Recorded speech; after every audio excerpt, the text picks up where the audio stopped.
Hello, I'm Mitchell from Sheetgo, and today I'm going to teach you how to use the AND formula in Google Spreadsheets.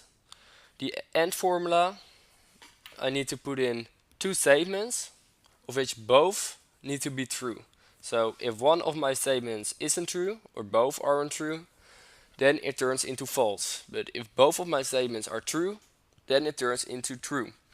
Well, I will use this formula together with the if formula to turn my false and true into meaningful context. So as a logistic manager of GlobalGo, I want to have an overview of my important and unimportant orders, and I have two statements for doing so, and both of them need to be true. So I'm using the AND formula, and I only consider orders important as it is more than 70 as quantity, and a price above 580.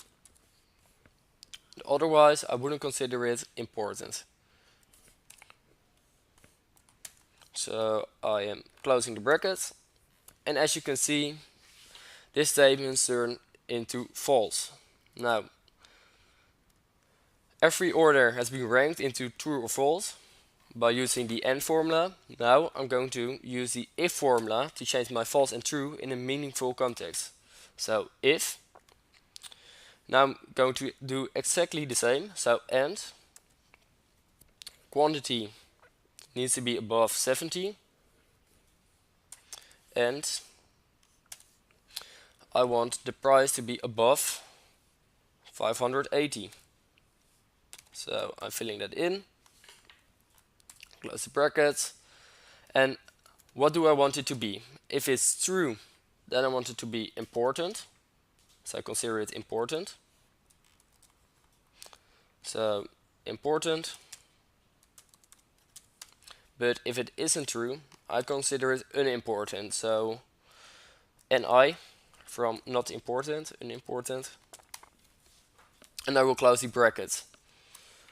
As you can see, this is false, so it turns into not important. Now double tap it, and every order is considered to be important or not important, unimportant. So this is how I use the AND formula together with the if formula. So I want to thank you for your time. If you liked the video, please put a thumbs up. If you want to read more, please click on the link down below. It is based on a blog post. And I want to thank you for watching to this video. Goodbye.